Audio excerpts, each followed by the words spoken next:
So I'm gonna start. I am Ruth Wattenberg, and along with Jacques Patterson, we are the co-chairs of the Assessment and Accountability Committee.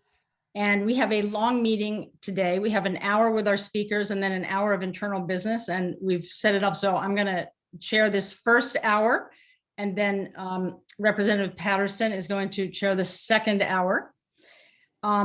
So let me just say to— And real quick, Ruth, can yes. we also introduce, I see that our other state board member, our other committee member is here, just so she can introduce herself as well before we just like get going.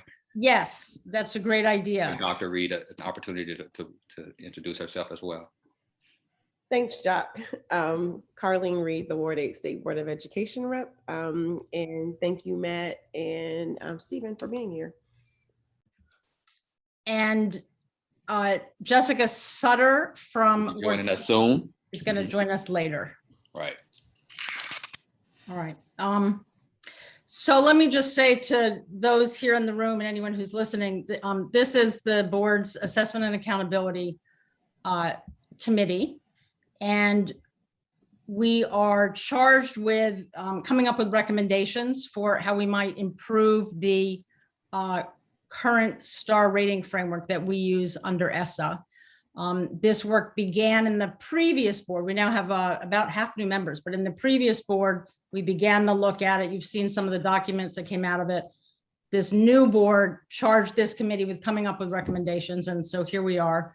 And we're hearing from experts, we're hearing from our constituents, we're sort of engaged in what will ultimately be sort of an 8-9 month second set of sort of research and outreach. So we're delighted that you are here. And let me just introduce you guys to everybody else. So Scott Pruitt is the head of the Southern Regional Education Board. So is involved in everything. I mean, that's just a big, important organization. We're really thrilled to have you. And before holding that role, he was the commissioner in Kentucky, I believe. And before that, the deputy commissioner in charge of assessment and accountability and chief of staff in Georgia. So all the things that we want to hear from you. And I know you've written recently on sort of how to deal with assessment in the pandemic, but I know you know about and have talked about the whole range of issues, including how do we rate schools. Jack Schneider is a professor at University of Massachusetts, and that's all very important, but I will say he's also helped to develop the Alternative Assessment Consortium, I think is what it's called, in Massachusetts, that is really trying to develop alternative ways of looking at schools and understanding what's working and what's not working, so there can be continued effort to assist them, I think is a good way to say it, but I know you're going to talk about that. And also has written books in this area. I know a recent one is The Wolf at the Door, which I haven't read, but the one that I have read is, I think, The End of Testing. I know I have my notes here. I should have the exact name, but it's about the enormous problems that exist in beyond test scores. The enormous problems that are inherent in using test scores to judge school effectiveness. So I just wanted to give that as an introduction. I think we've asked each of you to do 5 to 10 minute introduction as you see fit, and then we're going to all get into a discussion. So on my screen, Dr. Pruitt comes first and Dr. Schneider comes second, which is why I've introduced you in that order. So if that's good with you, that's how we'll do it. That's fine with me. I think that's how we all introduce people in these Brady Bunch Square kind of meetings that we have now. Jack, it's great to meet you. I've read your stuff as well, and I look forward to hearing from you. Like Ruth said, I am president of the Southern Regional Education Board, which we consider DC part of us. Even we could get into the debate about the whole statehood thing, but in our opinion, you're a part of us. We are what's called an Interstate Compact. The way I explain it to people is that when two states build a bridge over a body of water, they enter a congressionally approved interstate compact that they will both give access to their citizenry and maintain the bridge. And we are sort of a metaphorical education bridge across the 16 states. Delaware in the farthest north, and yes, we do consider them Southern, even though they do not sell sweet tea in their restaurants, down to Florida, over to Texas, back up through Oklahoma, Arkansas, and Kentucky. We do work in, as I jokingly like to say, we are pre-K to gray, because we literally do K-12 and post-secondary through through doctoral scholars, as well as working with things around the workforce. Accountability and assessment have been things that have been a big part of my life for a long time now. And the system that we developed in Kentucky, it never really got implemented. I left, unfortunately, before that was able to fully take hold. But in many ways, it's a lot of the conversations that are going on now. And so in my brief presentation, what I wanted to share with you just briefly is kind of something to consider is, as you guys are going forward with this, I would recommend that you think about a couple of things. First of all, what is accountability for? Now, some of you may go, well, duh, we have to do it. But a big conversation that we had in Kentucky is, what do we want out of this? Why do we care about accountability? If the answer is simply compliance, then let's just, phone it in and go from there. What I wanted to do was actually make this a statement about what we wanted our vision to be in Kentucky. And so in doing that, it comes to the second point of, as you guys are doing this work, and from what I understand, y'all are doing this as part of the reason why you're having these committee meetings, is to really engage the public, engage the communities, and what do they want to see out of an accountability system. It's really easy for policy people to say, we want it to do this. But if accountability and assessment are to be remotely meaningful, I think you've got to hear what people want out of that. So for instance, in Kentucky, one of the things we knew, and I value state level assessment, but I don't value it at 75% of the rating. And what we heard from our constituency was that they really wanted it to be as little as possible, but most people still saw a use for it. So we basically made it 51%, which met the letter of the federal law, and we went from there. So thinking about what do you want out of this, and what do your communities really want out of this as well. I approached it from the standpoint of thinking about, what do you want to accomplish in accountability? I think that's a question that you should ask yourself as well. For me, it was that I think that accountability should be both a spotlight and a flashlight. So it should have opportunities for people to have their work celebrated, but it also should call attention to the things that are in the darker parts that we might have to shine a light on to do better. I believe that when you do this, you have to, before you launch too far into constructing it, you need to come up with, what are your priorities? And what does your data tell you right now about what your current system is doing?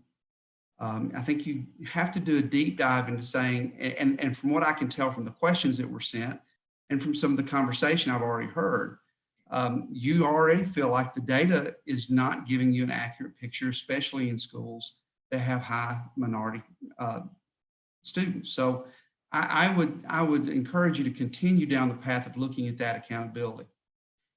One that's kind of odd is, I would encourage you to think about, what are the unintended consequences that are in the current system, and what do you want to avoid in the future?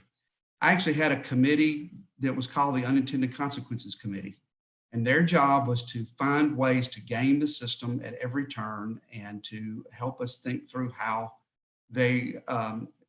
people might misuse it or how people might misconstrue it. And on this path, especially around school climate, which is going to be a big part of the conversation today, I would encourage you to think about what I've referred to in the past as big A accountability and little a accountability. Big A is actually in the STAR system. It's actually calculated. There is a functionality to it. Little a might be things that you're really interested in, but they're not quite ready to be put into the system because there's baseline data or there's psychometric data that needs to be evaluated before you can do that. And then the last thing I would share before I turn it over to Jack is that I would encourage you to, on the front end, think about your communications around accountability from the very beginning. I've seen when NCLB was done, I've seen when ESSA was done, where states don't get out ahead sometimes of what they are thinking about. We actually in Kentucky put ours out for public review twice before we ever voted on it. Getting that communication out, helping people understand the difference between assessment and accountability, because a lot of people don't know that there's a difference there. They think that those are two synonymous things. So getting those messages out there, I think, are really, really important. It's a hard, weedy job from the standpoint of figuring out how achievement works, to what your priorities are, to what you want to tell the public, to making sure that your end counts are where you need them to be and that you don't have any false positives or false negatives. But it's worth the battle, in my opinion. Jack, I'll turn it over to you. All right. Well, Stephen did such a nice, thorough job there that I can be brief because I agree with pretty much everything he said. I'll just say that I think for me, when I think about this stuff, and I think about it often, Ruth mentioned our work in Massachusetts. I co-founded a consortium here, the Massachusetts Consortium for Innovative Education Assessment. We have 8 districts in our consortium, including Boston. We're essentially a parallel structure. We don't have a waiver, but we are trying to measure student learning and school quality in a more holistic, fair, and responsible way. And that includes trying to serve communities and families in a way that honors what they value, honors what they know about their communities, does not distort what they know about their kids and their schools, particularly in a manner that reflects demography more than school quality. It also seeks to empower educators who are not currently empowered by most measurement accountability systems. That's a second audience that we think a lot about. And then, someday it will hopefully be the official accountability system with far fewer unintended consequences, something that Stephen was just talking about a moment ago. So I think a lot about how schools are measured and then how those data are visualized and otherwise used in addition to public visualizations of data. And for me, I think there are 3 core concepts that I think can capture the majority of the concerns that I have about measurement and accountability systems. The first is validity, right? So this is the validity in the psychometric sense. Are you measuring what you think you're measuring? And there are obvious questions with regard to the measurement and accountability systems in most states and in DC. So, when we purport to be measuring school quality, and then we measure only a couple of the many constructs that constitute school quality, and we measure those few constructs in a manner that actually tells us more about school demography than it does about school quality, right? That is not a valid approach to measurement.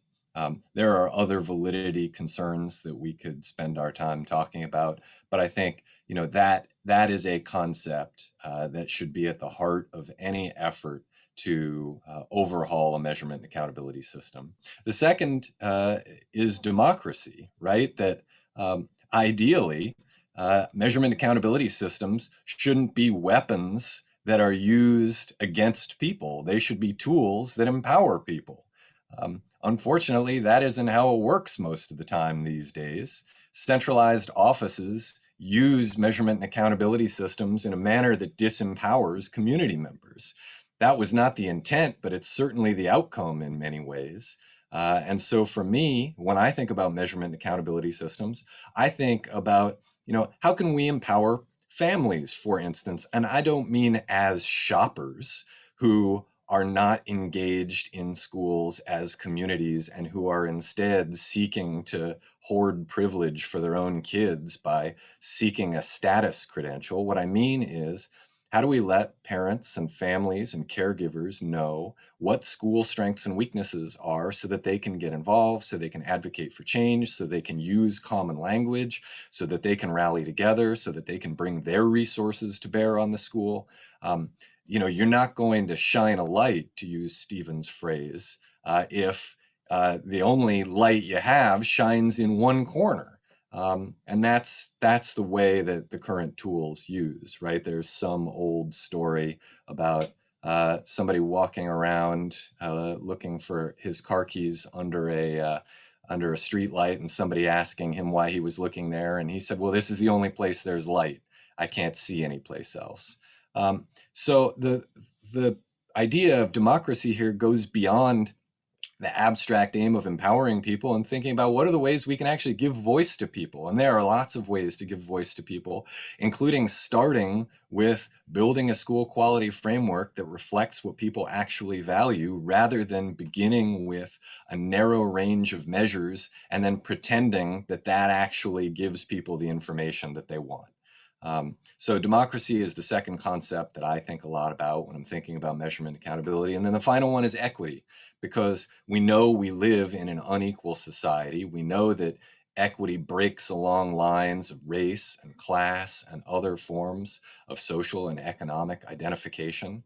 And that if we don't attend carefully to it, we know that the winners are going to be the people who most often win in our society. They're going to be racially privileged people, economically privileged people. The losers are going to be racially minoritized people, even if they are a majority in some places, economically marginalized people, linguistically marginalized people.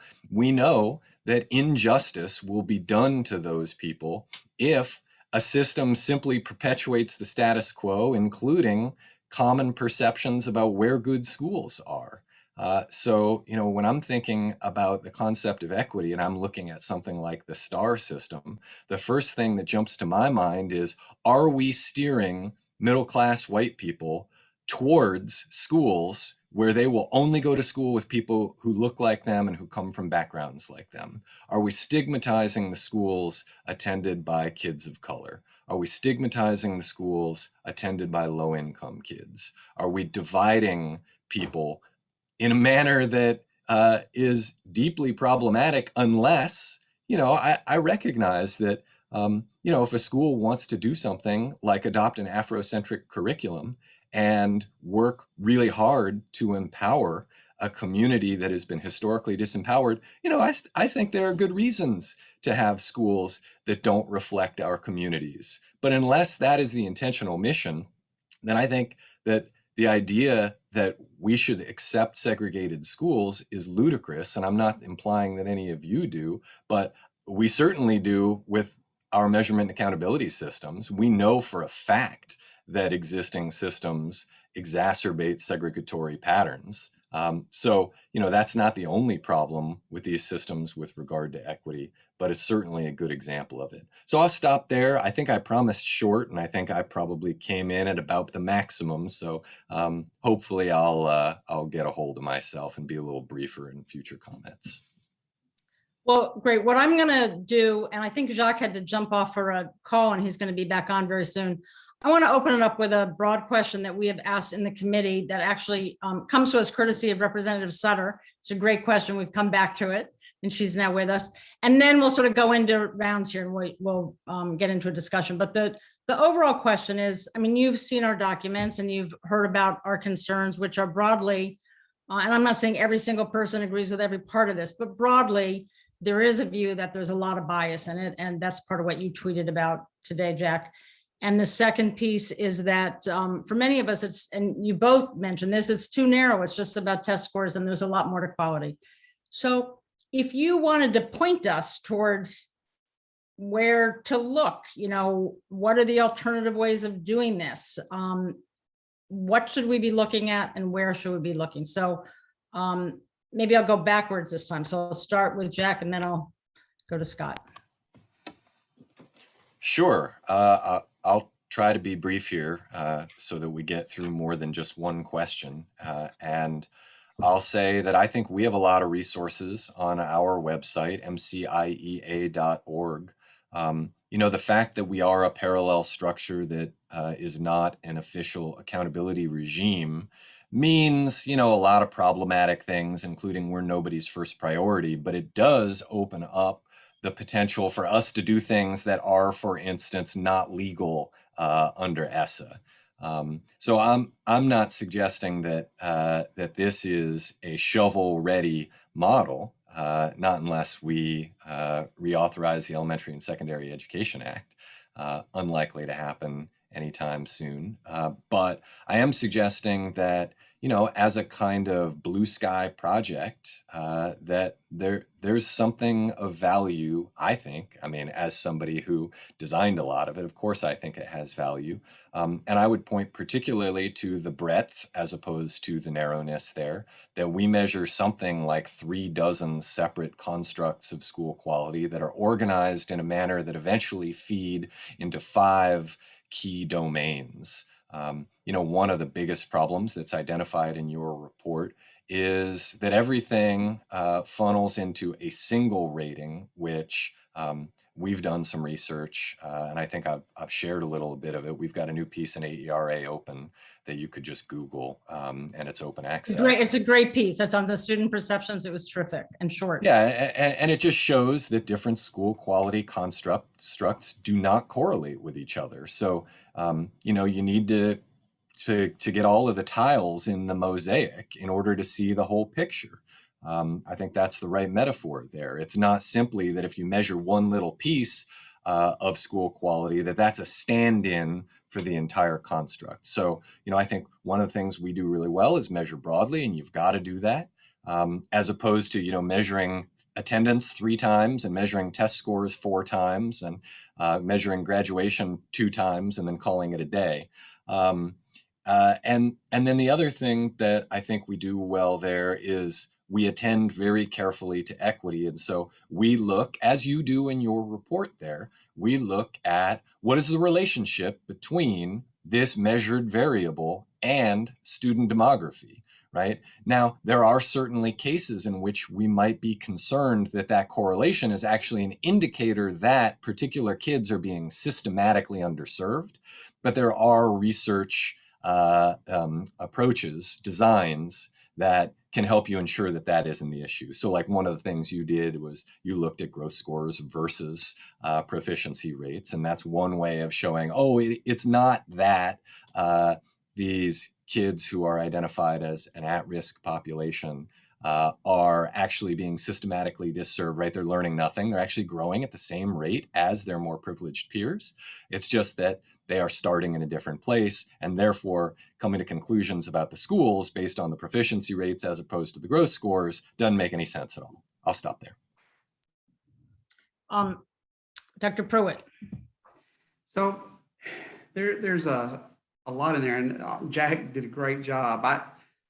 I'll start by giving him a little bit of an amen here around the gross scores. The gross scores to me are I mean, I think you do need the benchmark. You do want to have the target to shoot for, but the gross scores to me and to the people I speak to the most are something that people, again, it becomes the spotlight potentially where you do see great growth with students.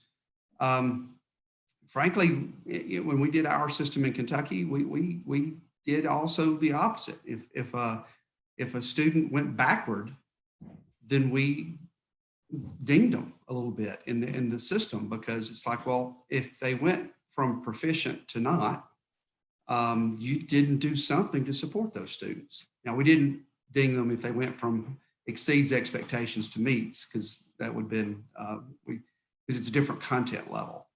But kind of going a little bit beyond that and thinking about this climate, I'll be honest with you, and I've said this publicly before, I've been disappointed when ESSA first started that so many states chose chronic absenteeism to be the school quality indicator. I mean, in what world does that actually have anything to do with school quality? I struggle with that. But it really leads to a question that you guys as a board is going to have to answer. And that's, how much courage are you willing to have? The reason why I contend that people chose chronic absenteeism is because it was easy to measure. You could pull it up, it was numbers, you could plug it in.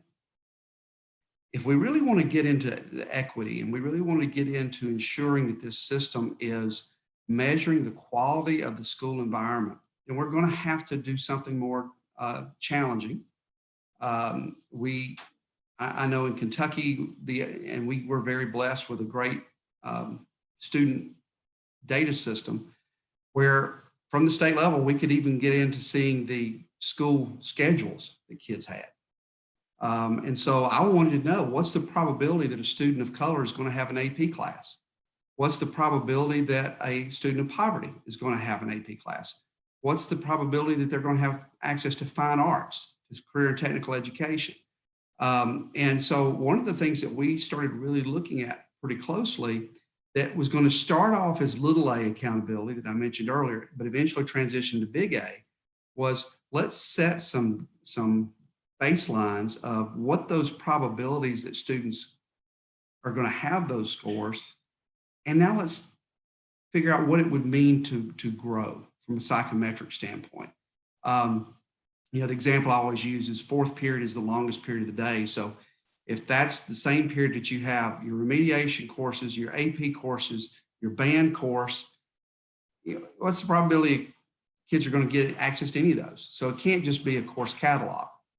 Another aspect of this, though, which I think is something that helps the concern around schools who serve large numbers of students of color or students of poverty, is, what we tried to establish was, we called it the school profile. In other words, we recognize that rural districts in particular in Kentucky, that some districts, even our some of our more urban districts, couldn't offer everything. They couldn't offer CTE for every kid. They couldn't offer. So we looked at, what are you offering?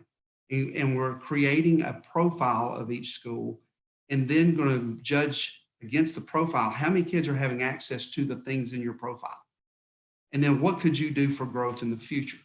So when we're talking about the school quality and trying to level the playing field, it's something that makes policymakers sometimes uncomfortable, because what I'm pitching to you here is the idea that we do look at some leading indicators as opposed to just the lagging ones. So what are you doing for students that are positioning them for success, that are positioning them for a better preparation going into college or career, not just whether or not they scored X on a test score.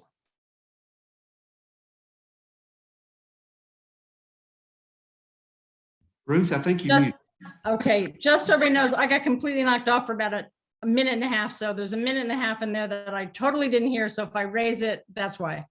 But with that, let me open it up to everybody else. Thank you both very much. And Stephen, I know I've been calling you Scott, but I know you're Stephen. So I just wanted to say that. And, well, I wasn't going to correct you, but thank you. I know. There was a Scott Pruitt that was actually well known, and I'm not related. I realize that now. That's why it got conflated in my mind. Anyway, who among our committee members would like to start here? I'm gonna defer to one of the two. Let's go, Jessica. I saw you raise your hand. Hi, gentlemen. I'm sorry I was late. I was with a client and they always talk longer. So I'm in good company here. It's very nice to have you both join us. So I asked this question last night of our panelists who spoke at our state board meeting. And I want to throw it to you in sort of a slightly different angle. Dr. Schneider, you mentioned that, we want these systems to talk about things people actually value. And one inherent trickiness in the STAR framework as an ESSA accountability framework is that we want to both offer what people value, and we have things with which we need to comply. And so test scores falls into that bucket. And I would argue that I've spoken with families who do care about proficiency, especially marginalized families who know that systemic racism has meant that children like theirs are not often served well by schools. And so showing proficiency rates by subgroup helps them ensure that they're choosing a school that serves children like theirs or hold the school accountable. With all that in mind, what should our theory of action be as we're thinking about how we design a system that we could then also design supports to get schools from where they are to where we want them to be on a system like this? You know, small question, not a dissertation topic.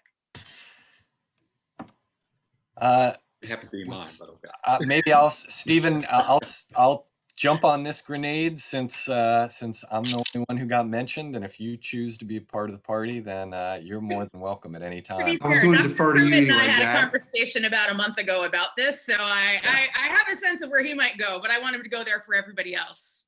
Sure. This may not be an answer in line with what you were looking for, in which case that's fine, redirect me.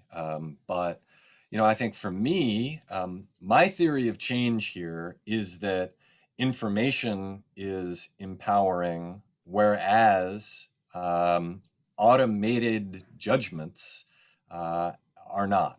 And what I mean by that is that in the example that you just gave, right, you're giving information to people about proficiency rates among particular subgroups that is contextualized in a manner that would help people understand the school that they are potentially sending their children to.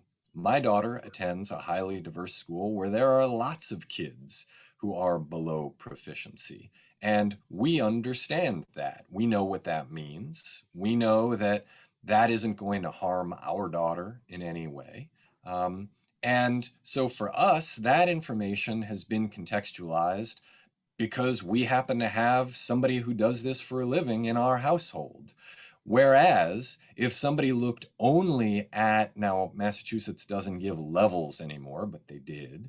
If they looked only at the level of that school, right, that's a form of automated judgment, right? That's a kind of algorithmic determination that doesn't empower anybody with information because it's actually discouraging them from digging in and getting the full story there. And so for me, my theory of change behind all this stuff is that we need to offer people information and the supports, the scaffolding, such that they can understand that information. It's not information otherwise, right? It's not information unless it informs. And so then it's incumbent on us to figure out, all right, how do we actually take people seriously as equal members of a democracy? And how do we take their intellect seriously, even though they may not have the kind of training required to understand some of these state data systems? I think the opposite is true with regard to a system like greatschools.org, which, you know, I think they assume that people aren't very smart and aren't that interested in becoming informed, and they just want to shop around and click, click, click, find the 10, and then move on. So again, I'm not sure if that's the direction you wanted me to go in, but that's the direction I went in. No, I find that helpful, and I'll just offer one thing back in response. I have a question that I don't want you to answer, but like I imagine we'll get to today, which is around whether a tool can provide that context and support, or if we have to design systems around it to help folks understand the information. And I'm with you on grade schools. One reason I think it's so important for us to get the state system improved is so that we don't allow a private system to default to what folks refer to. So I appreciate where you went. Yeah, and if I'll just jump in here too and share with you a couple of things. You know, my first comment to you was decide what you want accountability to mean. And if you decide that you want it to be more than compliance, then your system by definition will expand. I had a really simple definition in Kentucky. I said, if you can't stand in the grocery store line and explain our accountability system, it's too dang complicated. And so we approached it from the standpoint of a dashboard We had a star system too, but each of our categories had their own star rating with expandable views of what each of the aspects that went into that star rating. And I put the overall star rating at the bottom of the page because I was like, I'm at least going to make you have to scroll to the bottom of the page to know what the overall is so that you at least see that there's all this other data. Now, there's a danger to that. If your dashboard ends up looking like a 747, then you haven't gained any benefit. So I think there's some value decisions that have to be made. But in doing it in such a way that there is transparency with how those numbers are calculated, and that there is a bigger goal and perspective, I think that you got a better opportunity. But it's like I said, you've also got, and the answer to your question, Jessica, which Jack answered the same way I would, you need both and. You've got to have the structures, you've got to have, and so that's why you've got to get out ahead from the very beginning on what you're trying to construct. What's the purpose of it? Why do you care about it? Why should the community care about it? And then hear what the community says. I mean, look, I can tell you as commissioner, the maddest I got. Now, let me tell you, when you're in that job, there are days. The maddest I got was that a person on our steering committee with ESSA that said, why are we really doing all of this? Isn't this just to comply with the federal government? And I kind of went off on him. Well, it wasn't no kind of, I actually went off on him and said, look, we're trying to establish a vision for where we want education to be by 2030. So what do we need to put into place for this? Which means we would have had to build the structures, but also communicate the intent on the front end. Thank you very much. Yes. This is really helpful. Carlene, I believe you had a question. Sure, a small question. I'm really probably more full of comments than really questions. Comments are fine. Okay, well, I mean, I feel like these comments you all have heard before, but I'm a product of very Black traditional public schools and very Black communities.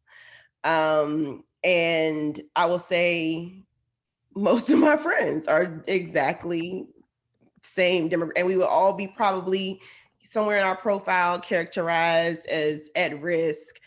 And yeah, like our teachers make sure that we're okay. And I just know that like I looked at the just the components of the rating about access to AP and IB courses as a determinant, when I know DC doesn't give equal access to AP and IB courses, and OSSI has that data that shows that. So so I guess I'm just a product of, I know that students can have a well-rounded education outside of all of this. And I've shared with this committee before of being the student who made many educational decisions in my household and opening up mail and remembering what, my school's rating and what my proficiency on, a test was, and how it took years to get over that, as a student. So I need to probably read that student perspective piece about it. But anyway, yeah, I'm basically, preaching to the choir on this one, because I know many people who have come through PG County public schools, and particularly that's where I came through, and have done well, whatever pathway they've taken. And despite the systemic odds that, really were stacked against us, and not necessarily the opportunities either our families or that our schools gave us. So I was just over here kind of reflecting on that. My question, the only question is, I heard you mention, actually two questions. Massachusetts doesn't use levels anymore. Is anything used? I know sometimes people will put like, actually this might be questions about in one. I think I was on a webinar where they said, putting certain things on the back end of profiles so that the state can take accountability and look at information in regards to like, well, then why are certain programs, with certain levels, labels, on that end versus making it publicly available. So I'm curious about, you mentioned Massachusetts no longer gives levels. What does that look like? Or is it they're given, but they're not publicly available?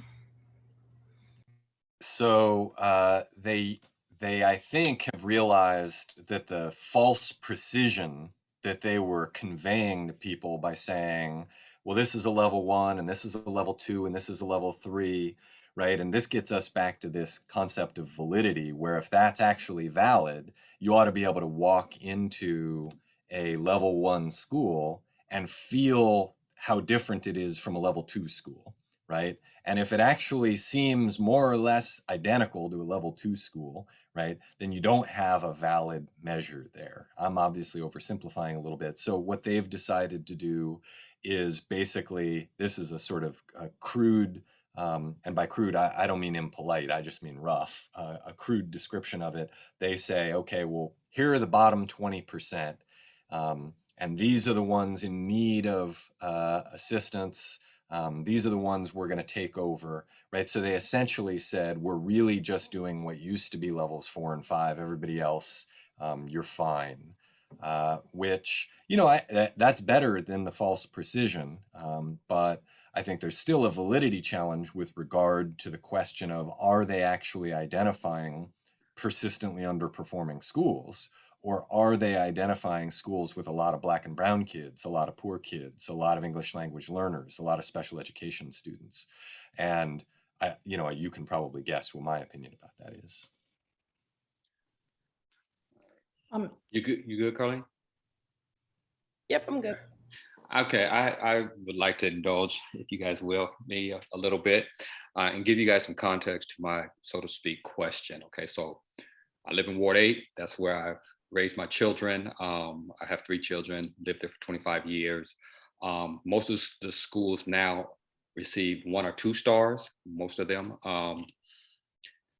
Most of our kids, the percentage of the kids in these schools are, we're talking 80%, 90% are at risk. They're mostly 90%, as Carlene was saying, they're Black schools. They're truly Black schools, okay? The teachers there, they're really great people. They're working hard in these communities.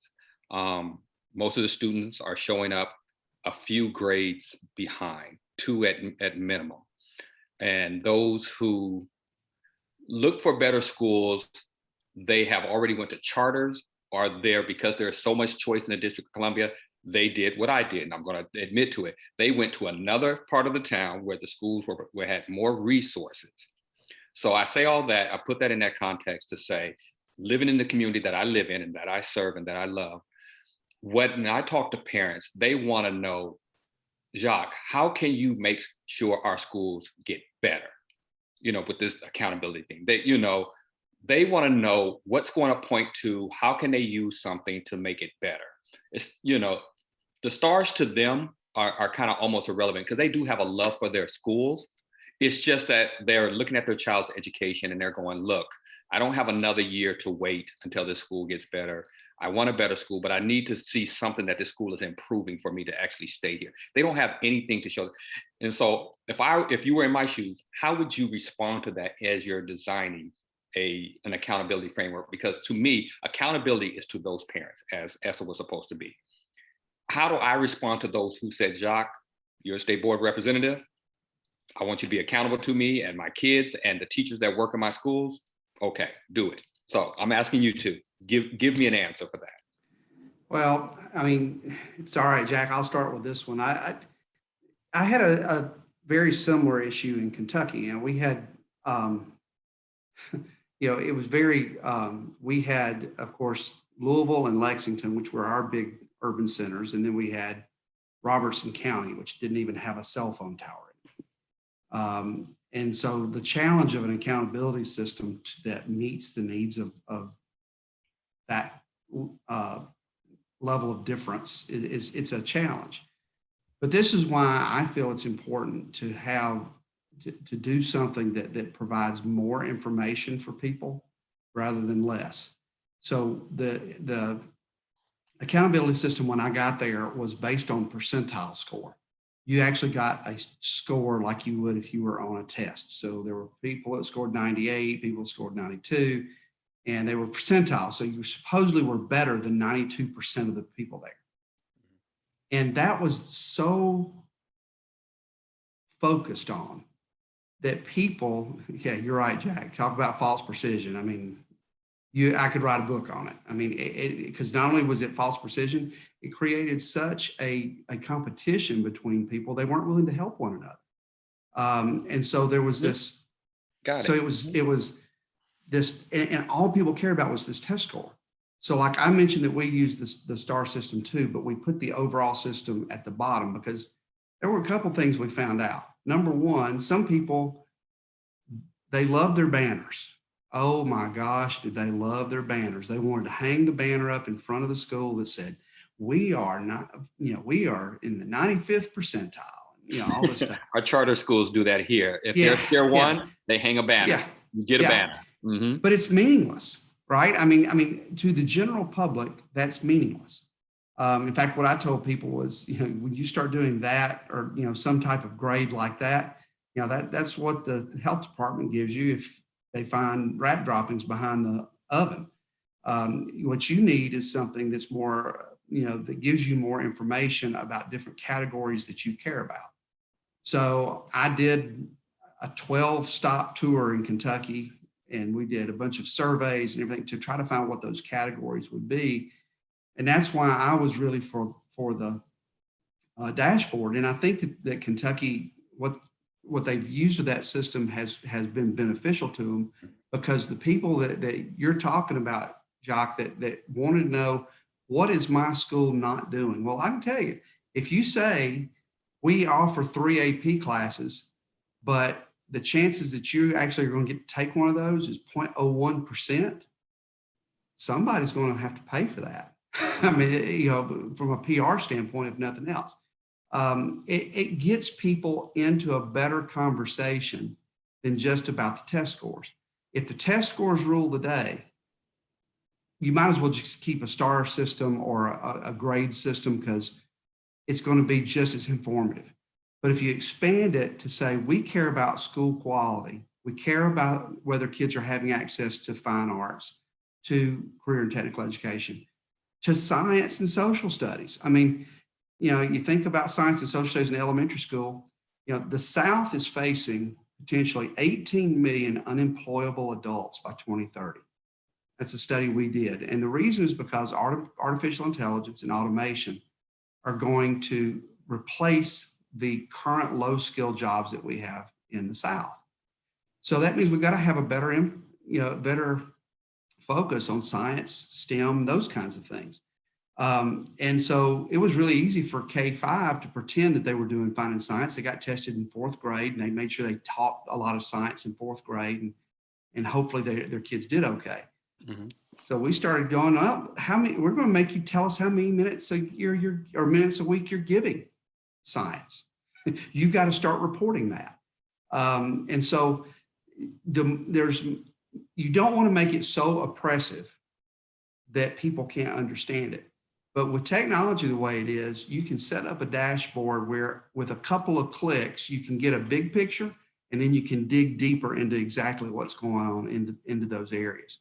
So it's a long way for me to answer your question, Jacques, to say what those parents need is they need to know more than the test score. They need to know more about what their kids are testing, and they need to know more, about what their kids are taking in class. They need to know more about what the school is offering.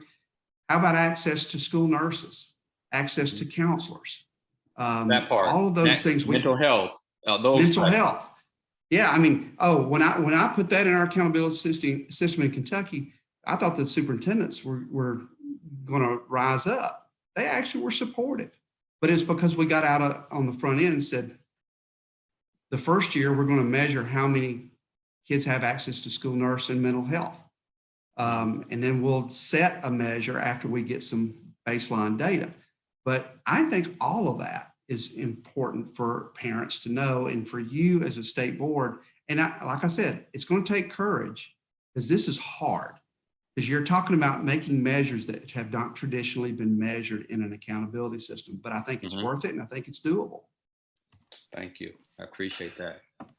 I'll just add one friendly amendment here, which is to say that I think that all of that needs to be coupled with the concept of mutual accountability, right? So we're going to hold the schools accountable for doing all these things, right? Everything that we want for young people, for having a positive school culture, for giving them access to the creative and performing arts, a rich curriculum, a safe school to go to, you know, a diverse school, a school where they learn to be critical thinkers and they engage the, you know, the world around them. Right? I could go on, right? We want the school to be responsible for that. And in return, somebody's got to be accountable for making sure the school has what it needs in order to get kids there. And so what Stephen was just talking about is the information that parents and advocates need in order to raise hell about the extent to which they are not getting what they need, and they need allies, and better yet, systems that are in place that actually trigger assistance. That part. Of course, that's hard. Yeah, right? I'm saying, no, that part, that part. I agree totally with that. There you go, right? That's what you need, because in Massachusetts, we call it an accountability and assistance system. Mm-hmm. Where's the assistance and who is accountable? And so what I want to see is a system in which we say, okay, right, the kids don't have access to advanced coursework. There's no music at this school. The bathroom has been closed for 6 months, and we don't have a math teacher for algebra. Whose fault is that? It's not the schools. All right, let's hold them accountable for it. Here comes the flood of resources that we're going to get in order to equally serve the kids who go to this school. And so I think, you know, I support everything that Stephen said. And I think that equally essential is this idea of mutual accountability. I'm going to give an amen that. to Jack on that. If I can't just say something real quick. Oh, go ahead. I'm sorry. Yeah, if I can say something real quick. The reason I appreciate that is because I have loads of teachers, and Dr. Carlene Reed can attest to this. We have a great school, Henley Elementary School. One of my friends was the principal there. She has now left because they would literally assign level 5 students to her school, and she had no resources to serve them. And we literally would have conversations about that. So and she gets a 1 star, you know, not because of her own doing or her own willingness to help students in our community, but she's being graded on that because there's nothing that triggers that part that Dr. Schneider just said. Where's the assistance? Now that we know where the problem is, where's the assistance, the mutual, you know, accountability aspect on it? And that was one of the biggest things that I wanted out of this, was that mutual accountability aspect. So thank you, but go right ahead. I was just going to say, wait, I want to jump in on something. Hopefully I'm sharing this screen. You are. All right. And I just want to go back to something that came up earlier, which is we want families to be able to know what test scores are, because people are interested in test scores and they're not unmeaningful, but we don't want them, I mean, to the point that both of you made. And I think what Jack said was in the summative, if you use it in your summative, it ends up being the whole thing. And there's so much more to judge. And I just wanted to put this up. This is part of how Illinois puts out the information about, here's your test scores. And you can see, if it's not on this slide, it's on the next one, but I think it is on this one. And you can see how different subsets of students are doing. You can see what's going on with the climate. And you can do that legally under ESSA. So that's sort of, I just want to make that clear. We can do that under ESSA. We don't have to have the rating that smushes everything into a single non-transparent composite. We can show all these things. So I just wanted to say that, and now I will unshare and people can go back. And Jack, you can finish answering that question, but I just wanted to get this on because I could lose it. I don't know what I'm doing. I don't think there was anything else for me to weigh in on. Did Stephen was Stephen, were you about to say something? I was just giving him an amen. That you know, what you guys are talking about is absolutely right. And Ruth, what you just showed is exactly really what I was talking about, giving that full breadth of the information. There's, you know, one of the things I think Illinois did well, because I'm actually friends with the chief, or well, he's now the former chief, but he was chief when I was chief in Kentucky. And he and I did a lot of talking together, and it was, it's indicative of the real roll your sleeves up kind of work that you guys have ahead of you. You've got to dig into these to get to what Jack was talking about earlier about the validity aspect. I'll give you a real simple example.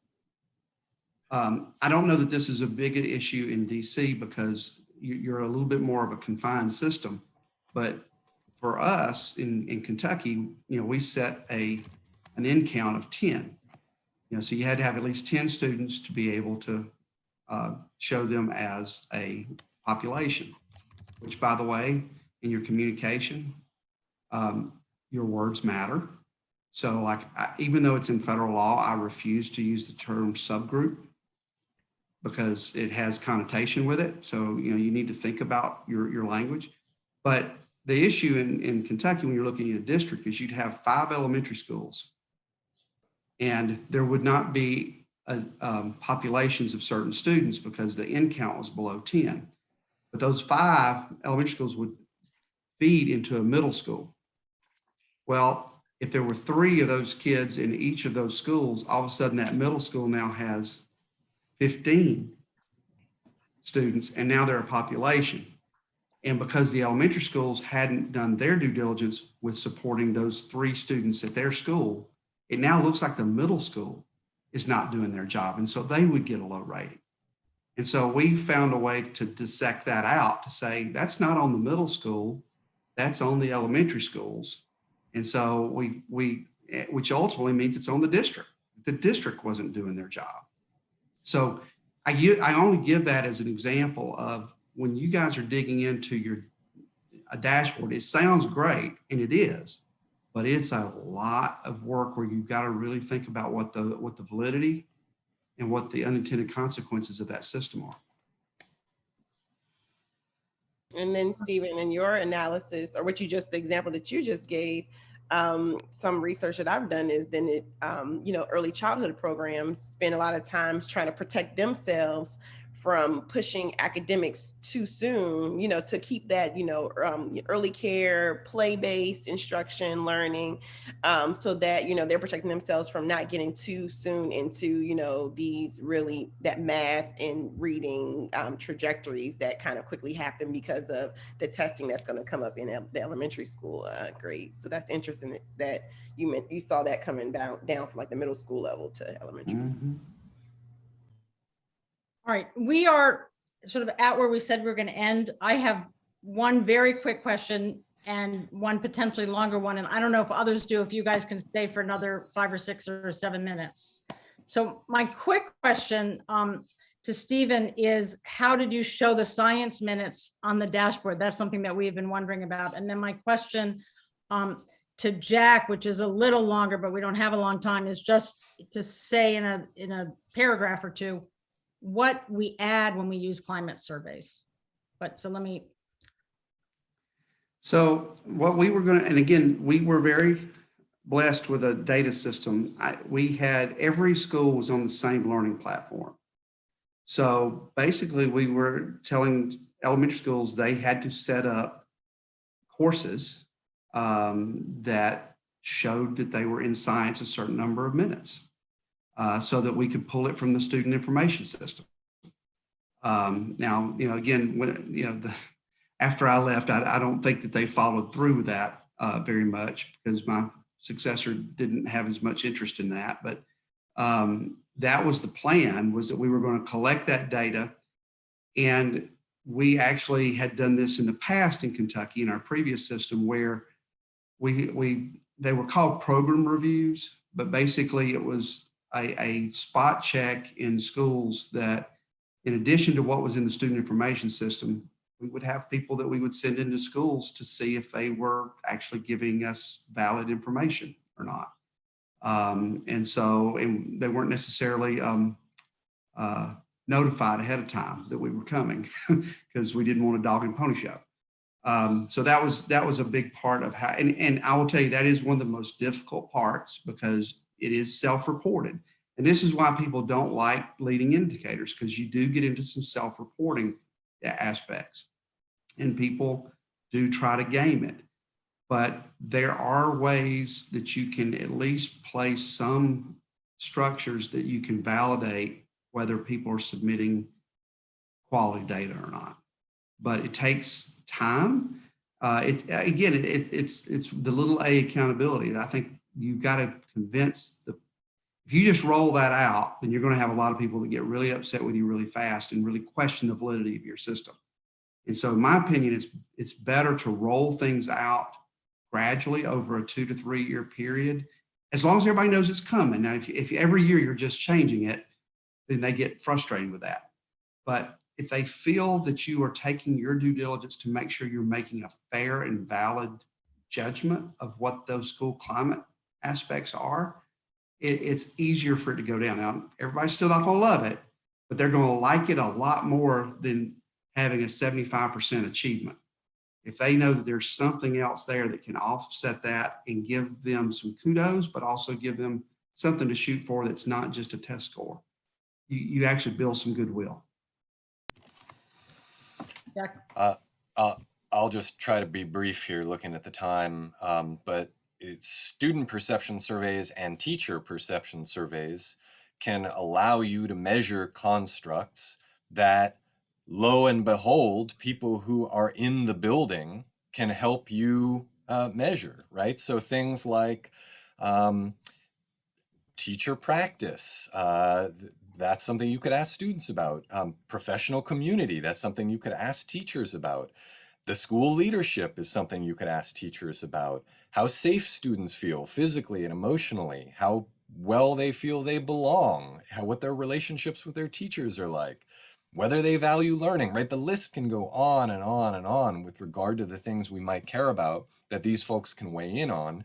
And, to sort of elevate something that Stephen mentioned about validating your data, right? That I would encourage you to consider multiple measures for any construct that you're trying to measure.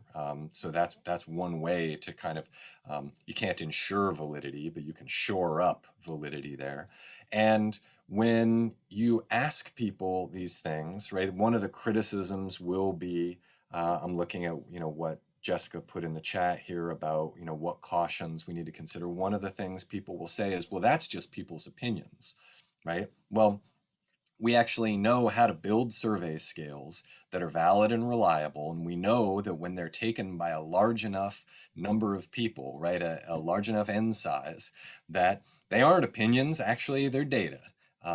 And when those opinions are corroborating each other, those perspectives rather, are corroborating each other, and we see, wow, gosh, actually there's a there, you know that this isn't just, somebody sharing an anecdote. This is 350 out of the 500 students at the school marking the lowest possible answer for how safe they feel. They don't feel safe at that school. And then if you disaggregate by race and you see, my goodness, this is every African-American student we've got in this school, then you know you have valid and reliable data that is going to force you to act. And so I think that, the obsession in this country with trying to pretend like standardized test scores are somehow more neutral or objective than other forms of data keep us from measuring these other constructs that we actually value. And so, one of my goals is just to talk through with people the other ways that we could measure when we're trying to measure school quality, because that'll open up some of these constructs to us so that we're not just measuring, 2 or 3 or 4 things. We can measure all the things that we value in school. And I'll add that, we teamed with the Kentucky Education Association, the union in Kentucky, and we would have over 95% return rate on our teacher surveys.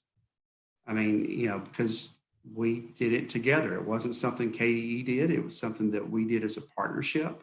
We would have a big launch. I would go out to a school and we would make a big deal about it. And we'd have competitions, and every Friday, the president of KEA would come to the office and we'd do a drawing of everybody who had 100%, submit. And I mean, we've made a big deal out of it, but everything Jack is saying is absolutely dead on. In fact, one of the things I'm enjoying most is getting to listen to Jack talk today. So, Jack, you may actually, unfortunately, have shown up on the radar in a way that I'm probably going to be calling you about some things. All right. I feel obliged to end this because we've taken people's time up and we have other stuff, but is there anybody that wants to shoot one more thing out before we close down, or any final comments from anybody? Thanks for inviting us. Yes, thanks for having us. And if there's ever anything that SREB or me can do for you, we exist to support you, literally. So you just have to ask. Thanks for being here. Happy to. And we are happy to be part of your 15 states. Just make sure that, you help make us a state. Make sure you have senators that'll vote for us, things like that, Have all your senators Yeah. vote yes, okay, No on the bill pressure. coming their way, okay? We can use the southern states. Yeah. Seriously, both of you, this was terrific. And I think there's a good likelihood that we're going to send you some follow-up questions. And insofar as you can respond, that would really, really be terrific as we continue on this. And anybody who hasn't can look at @edu_historian on Twitter and see what Professor Schneider had to say today relevant to this. All right. Thank you so much, guys. I don't know what you do to leave, but from my point of view, you can go, whatever that means. Thank Everybody you. else should stay. And it was great. All right. Thank you. And you Bye-bye. can stay too, but whatever. All right. Okay, guys, so here we are. That was great. Jessica, thank you so much for recommending him. He's terrific. And the two of them together were really great. And I think we're maybe closing in on some ideas here, which is good. I think Jacques is going to chair this next part so that I don't over talk, which sometimes is my Trying to pull up disposition. I the, have to introduce most of them, but not talk so much. I'm trying to pull up the agenda, trying to find it in this plethora of things that I have on the top of my screen. So I make sure that I hit everything that we kind of had. Hold on, give me just 1 second to pull up the agenda that we had put out to everyone. Jacques, I put it in the chat. Did you put it in chat? Thank you. I appreciate that. You're welcome. With anything, I didn't see it. Thank you. I have so many screens open and stuff like that. Yeah, So me too. yeah, you should see the top of my my page. Okay. So at this particular point, updates. We're gonna go over the updates real quick. I believe that's what we have. Yeah, so do you want to do SAC and I can say something about reaching out to people? Yes. Go ahead and talk about reaching out to folks real quick. So one of the things, we've updated the timeline, but one of the things that we had already started and need to do anyway is to start reaching out to different organizations, leaders of different organizations, to start talking about what we're doing. Sort of goes back to what these guys were saying about make sure people know what you're doing and engage them. And create conversations initially with the leaders and then with broader groups as appropriate to talk about what we're doing and also get some buy-in for what we hope will be an eventual survey.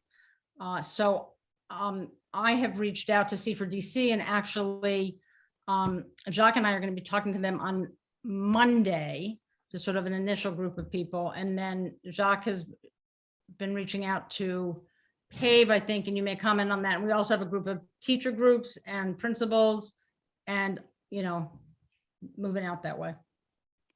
And that's in progress.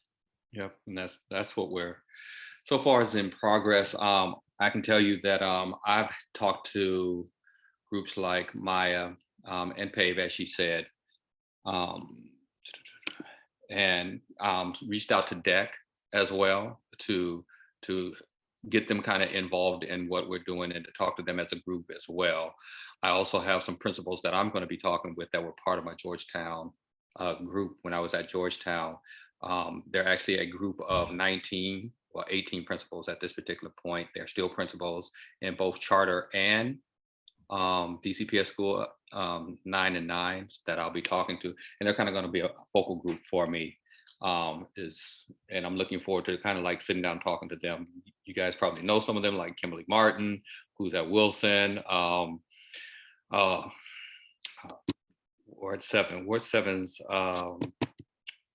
middle school. Kelly Miller, Courtney Stafford. There's a bunch of principals that are in there that are still principals now. One of them now is a superintendent, Eric, who moved from, used to be here at not Stanton, but the school that's right on the corner, Turner Elementary School. So now he's a superintendent, but those are individuals, they've all agreed to participate in kind of like giving their views of the STAR, because I was right in the middle of the task force when I was in that course and they hated it. And so I'm just going to circle back with them and talk to them a lot about it. So that's my update for who I'm reaching out to and who I'm talking to currently, and I'll have some dates for that. And you did say, Ruth, that we're talking to C4 next week. For DC, so the Coalition for DC Schools and Communities, which, and I see there's a question in here from Valerie, which is sort of the coordinating group of the Ward Education Councils. Mm-hmm. So we're going to start there, and then part of what we're still working through, but hopefully there's going to be a lot of interest on part of members and going out to ward groups from C4DC and other groups in their ward. So that's still sort of working its way through. Jessica? So I just want to clarify, because it sounds like the timeline's been updated, there's been some outreach, but like where is this captured so that members of the committee can see it and members of the public perhaps could see it? But also, how is this different than what we talked about? Because I know we had discussed each of us reaching out to principals, each of us reaching out to parent groups, and this feels like there's a little more happening by the committee chairs than what was discussed before. So DEC was on your plate, PAVE was on your plate, C4DC was on your plate, but principals was not, as I understood it, on your plate. It was every member on the board's job to reach out to principals in their ward. And it still is. That's all in the timeline, Jessica. Sorry. And it's. But where is all this? Because I'm hearing it, but I can't read anything. You should have a revised timeline that you got earlier this week. It was one of the documents that you should have gotten. And I believe it came out Tuesday from what I'm looking at, the email. Definitely saw the email. I think I must have missed an attachment. Yeah, there's 3 attachments to it. And now that I'm seeing, there's other people watching, I'll be more formal. Representative Sutter, there's 3 attachments to it. No, it's fine. So, okay, I see it here. But this feels like a change from the plan where we were, like, what are you sharing with us? No, the reason I'm going like this is the next thing on the agenda is the timeline, and I will explain all that. So the order is, we're just trying to update you on what has happened in the past week. That's it. And then we'll go to the timeline. Let me just ask that question then specifically. All these meetings, what are you sharing with people? Okay. So I haven't, me personally, I haven't had any meeting as of yet at this particular. Well, the SAC meeting. Right, outside of the SAC meeting, which I think people saw because you were also there. Yeah. Saw the thing that we use with the Student Advisory Council, but we have not put together any type of information at this particular time. That's still in front of us. So there's nothing that's happened. I want to pull this back a little bit. Okay. We're just trying to set up meetings more so than anything. I've reached out to those individuals and said, for me personally, can I get a meeting with you? I would like you to participate as I gather information about the redesign of the accountability framework. Would you be interested in having a conversation with me? So the groups that I've just named are groups that said, yes, Jacques, I would love to, participate in that, because this was our thoughts about it last time when it came out from the task force. So definitely would like to participate in this time. Now, Ruth, you can say how you went about yours, but nothing has happened for me. I have no questions formulated at this particular time that I would give before putting in front of this committee.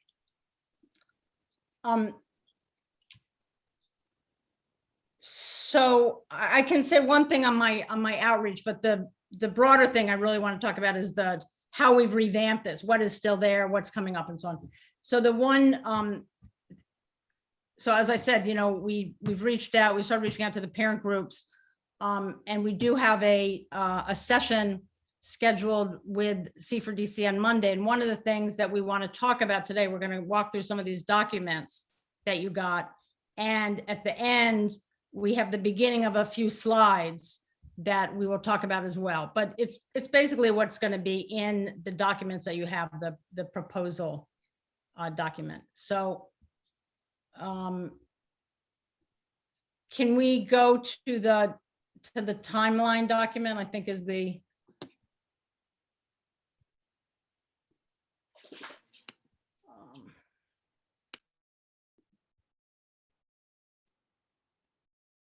Is that the next one up?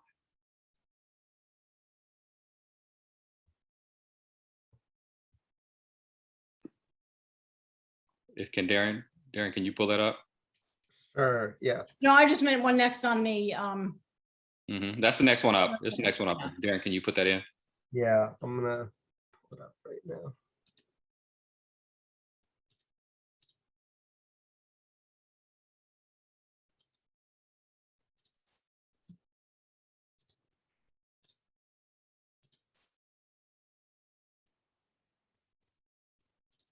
So make sure I have the right time. Uh-oh.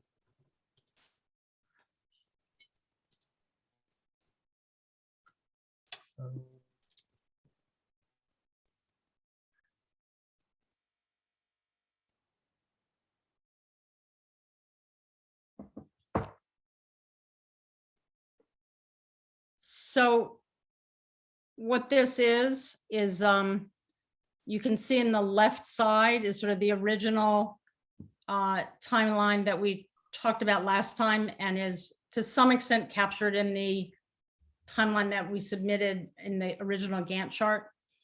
But Jacques and I spent a good deal of time talking to Ebony Rose, and I've talked to some other members.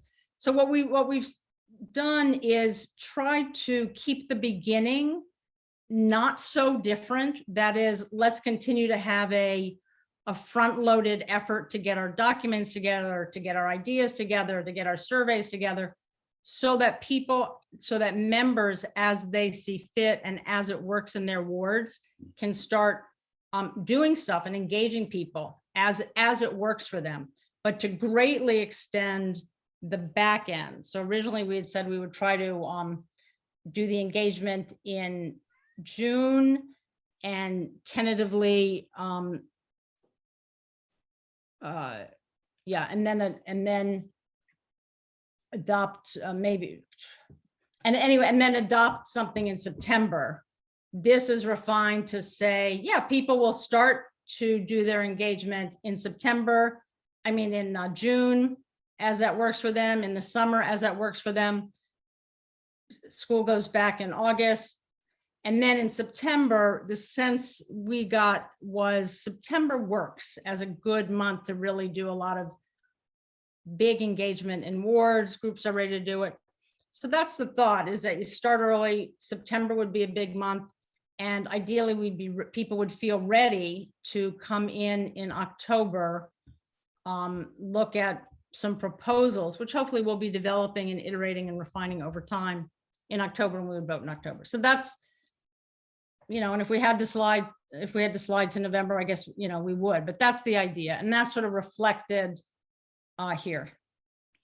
And I think this pushes us back, Jessica, a couple months, 2 months, like we had talked about in our conversations previously. I don't think we were talking closer to like June and July, whereas now we're talking about September, making sure that people have summer and the other things that happen, and being cognizant, Dr. Reed, as well, because we both know our ward, that a lot of things kind of like just shut down during the summer, that you can get some meetings in, but it's very hard and scarce to get those meetings in, those community meetings. And we want to be cognizant that people won't be back till when school starts, basically, to have those meetings. And same with ANC, a lot of ANCs are out. Same with the ANCs, they'll take a month off, either July or August, 1 of the 2 months, and that will allow us to get on calendars or whatever the case may be, to also present and just talk to them as well.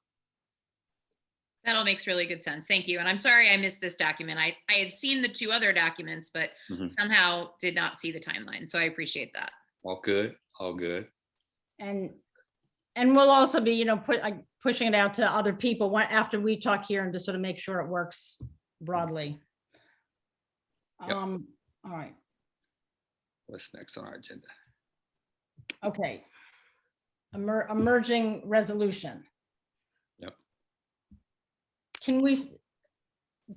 Darren, can you put that one up? Yep. Or just email it to people and people can watch separately. I don't know what is easiest for people.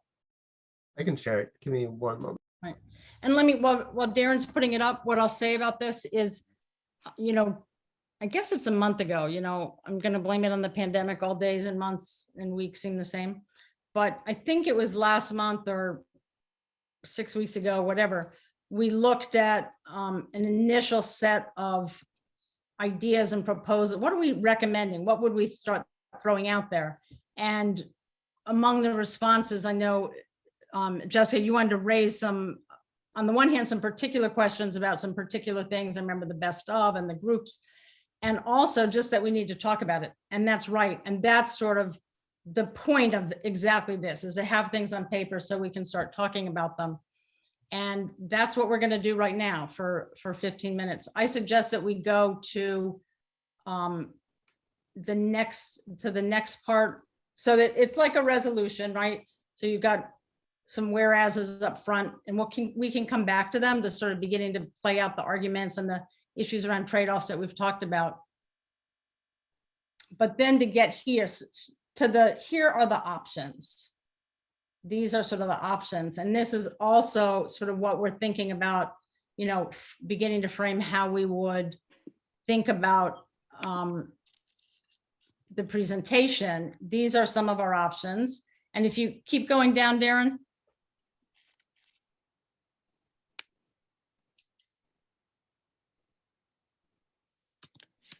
And then you really get to, when you get into the options, we hit what we've sort of first talked about or first looked at.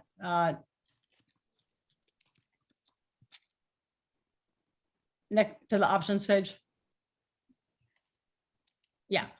So this then is sort of back to, sort of incorporates and embeds the kinds of things that we started talking about or looking at a month ago or 6 weeks ago. Sort of, here's the options. One is replace the rating with a dashboard, and you do it like that. A second, and then keep going down.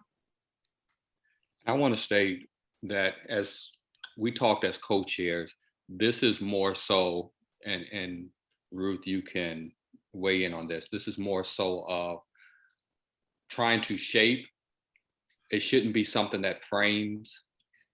It should not frame the conversations that we're having. But we're having conversations that deal with this particular subject matter. We definitely, and I saw your response in here, Representative Sutter, in the sense of, let me go back to it. Are we asking, we're suggesting this resolution before engagement, and I don't think that's the case. That is not the case at all. And I just want to make it very clear that we are not trying to frame anything other than to come to some questions that we want to have, really be succinct on our messaging and our narrative about what we want to say to our various groups as a committee, and then go out. And then that will shape this in the end, is what we're trying to do, is my understanding in the conversation.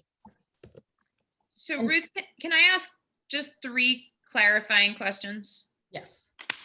1, what is the goal for when the board would consider this resolution?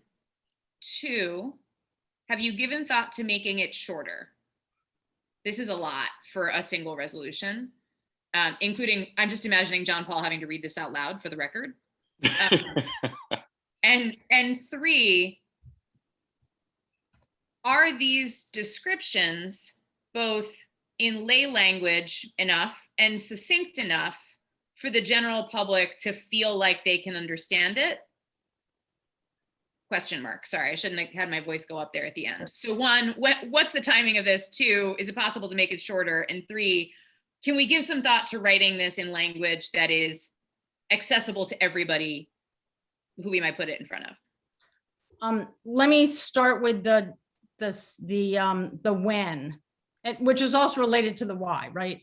So I think what is important, what I hope this helps us do is, we've had some really excellent conversations that are general, right? And at a certain point we have to say, like, well, what are we for? How are we going to do that? Or that's a great idea. What do we really want to recommend? And so the idea here is to get all of us to start really focusing on what those particulars are, without losing sight of the reasons, which is more of a kind of the whereas part. And what I think is that we would, first of all, I would see taking parts of this and using it in presentations, using it in different settings. It might be the basis of some of our polling questions, as an example. As to the when, Can I stop there for a second, though? yes. I'm concerned that in general, when our board adopts a resolution, it's a statement on things we have decided. And if I'm scrolling through this resolution, it actually says on page 3, therefore be it resolved that the SBOE recommends a new approach to accountability. And that, I think, is putting the cart before the horse. We haven't asked the public yet. How do we know what we're recommending? We haven't gotten input from our stakeholders.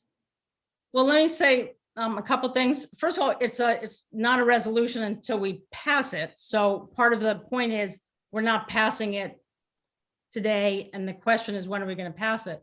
But what I would say is I think we are charged actually with coming up with recommendations. We could go back and look at the language, but the purpose of the committee, I mean, we spent last year reviewing, we came up with a proposal with a resolution that said it is a biased system and it raises questions about narrowness, and it called on the board to make recommendations to fix the bias. I agree. Consider recommendations to fix the quality. So and I think we said we would engage the public before we made those recommendations. Right, but part of the way you engage the public, in my judgment, is you talk about the kinds of things you might be doing. That's how you have a conversation. So that's the point, is this, it starts to put forward the kinds of things that we want to have a conversation on. And first for us to have a conversation, and then for us to bring that conversation further. I think I want to say this one more time, because I feel like I'm saying this and maybe I'm not being understood. In this draft resolution language, we are including a section where it says the SBOE recommends this new approach. And I'm getting the sense that you think we vote on this first, then we engage the public on what's in the resolution. Am I wrong? You may or may not be wrong. That's something for discussion. I do not think I think at some point, well, let me say, I think in October, right, we should adopt a resolution, and we can go back and forth about Agree. More lay language or 100% agree. We should adopt a resolution after we engage the public. And I'm in agreement. I think I have my hand raised, so I'm going to just kind of interject right here. I'm in agreement as well with Representative Sutter. I think one of the major flaws of the task force and serving on the task force for what we currently have is that they had their minds made up before engaging. And I'm just going to say this is my interpretation, before engaging the community. And they may not have written a resolution of this nature, but they already had talking points and made suggestions and narrowed the conversation to a particular area without engaging the community, and then told us to go out and engage the community in a certain type of way.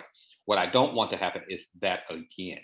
Now, I know we can have talking points, but I don't want a drawn up, this is me speaking again, a drawn up like resolution that kind of already defines everything that's going to happen.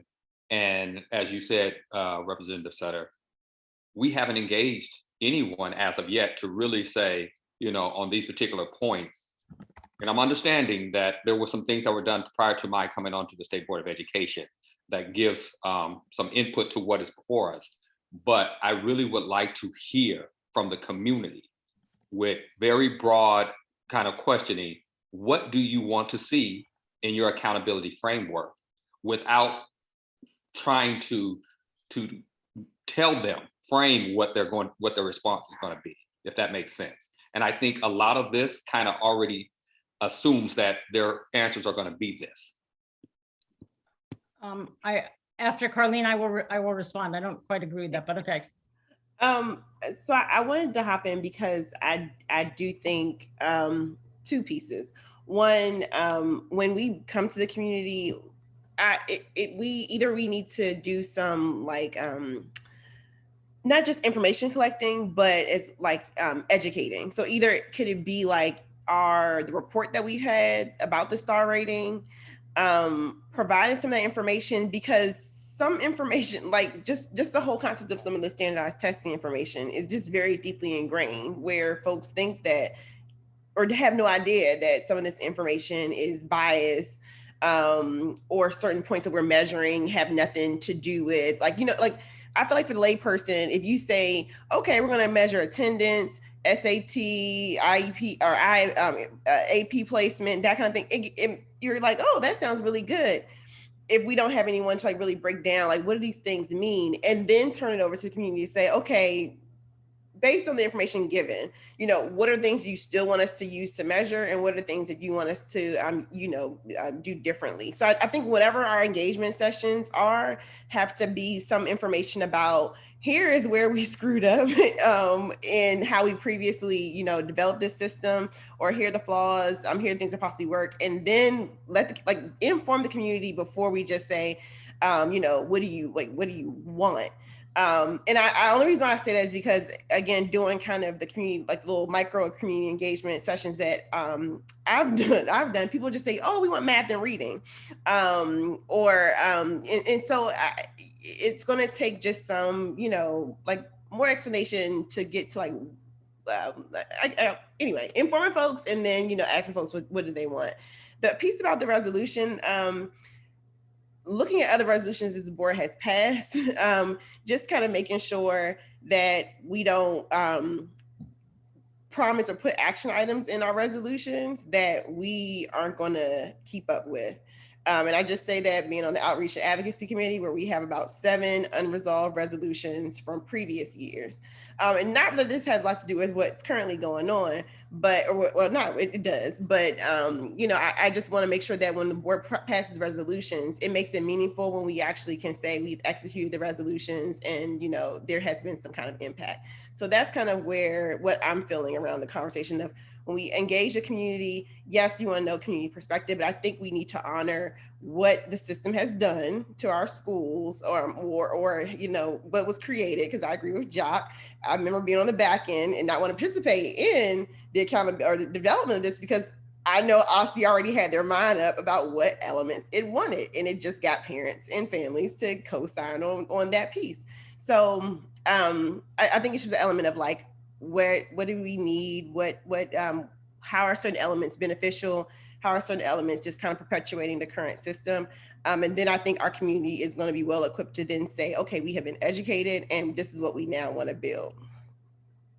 All right, let me do 2 things. In retrospect, I wish we'd done these things in reverse order, but let me be clear. Let's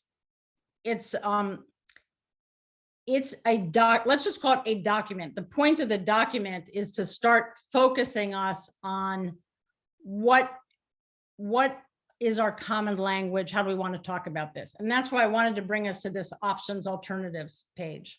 And I agree with that 100%, Ruth, as far as it being a document, like a living document that we work and kind of gives us some general kind of thought processes based on what has transpired beforehand.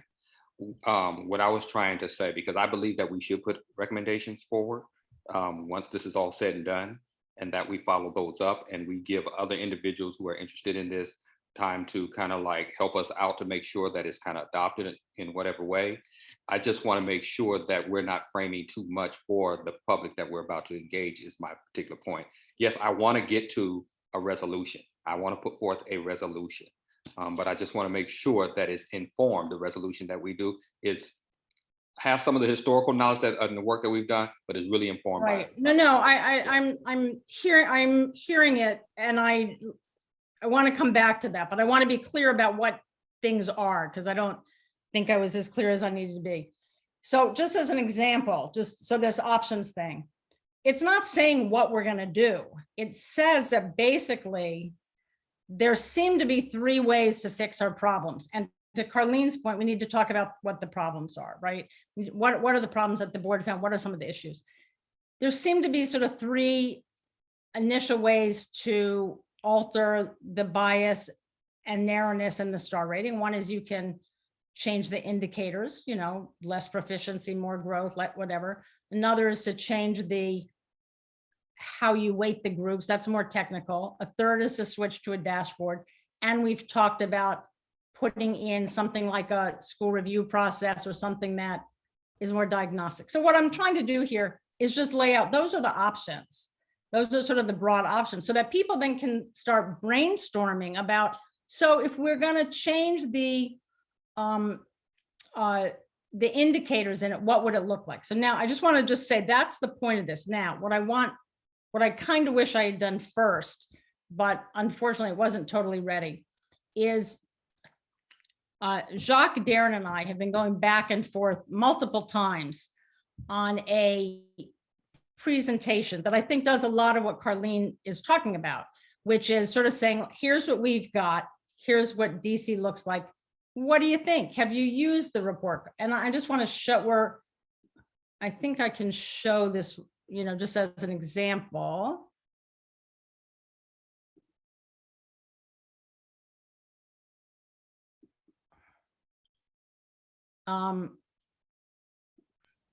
Would you like me to show it, Ruth?